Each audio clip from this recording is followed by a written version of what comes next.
ओम नमो भगवते वासुदेवाय। 56 भोग क्यों लगाते हैं प्रभु श्री कृष्ण को? भगवान को लगाए जाने वाले भोग की बड़ी महिमा है। इनके लिए 56 प्रकार के व्यंजन परोसे जाते हैं, जिसे 56 भोग कहा गया है। यह भोग रसगुल्ले से शुरू होकर दही, चावल, पूड़ी, पापड़ आदि से होते हुए इलायची पर जाकर खत्म होता है। अष्टपहर भोजन करने वाले बाल कृष्ण भगवान को अर्पित किए जाने वाले 56 भोग के पीछे कई रोचक कथाएं हैं। ऐसा भी कहा जाता है कि यशोदा जी बाल कृष्ण को एक दिन में अष्टपहर भोजन कराती थी, अर्थात बाल कृष्ण को 8 बार भोजन करते थे। जब इंद्र के प्रकोप से सारे ब्रज को बचाने के लिए भगवान श्री कृष्ण ने गोवर्धन पर्वत उठाया था, तब लगातार 7 दिन तक भगवान ने अन्न जल ग्रहण नहीं किया।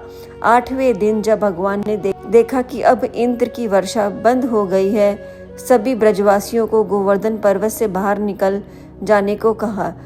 तब दिन में 8 पहर भोजन करने वाले ब्रज के नंदलाल कन्हैया का लगातार 7 दिन तक भूखा रहना उनके ब्रजवासियों और मैया यशोदा के लिए बड़ा ही कष्टप्रद हुआ।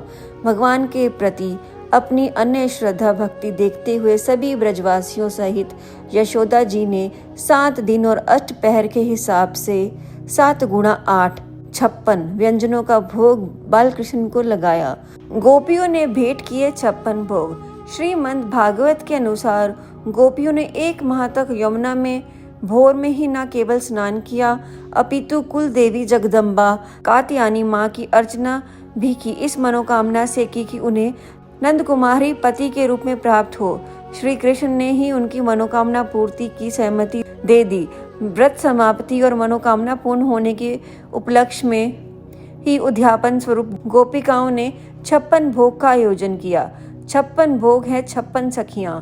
ऐसा भी कहा जाता है कि गोलोक में भगवान श्री कृष्ण राधिका जी के साथ एक दिव्य कमल पर विराजते हैं। उस कमल की 3 परतें होती हैं। प्रथम परत में 8, दूसरी में 16 और तीसरी में 32 पंखुड़ियां होती हैं। प्रत्येक पंखुड़ी पर एक प्रमुख सखी और मध्य में भगवान विराजते हैं। इसी तरह कुल पंखुड़ियों की संख्या 56 होती है। 56 संख्या का यही अर्थ है।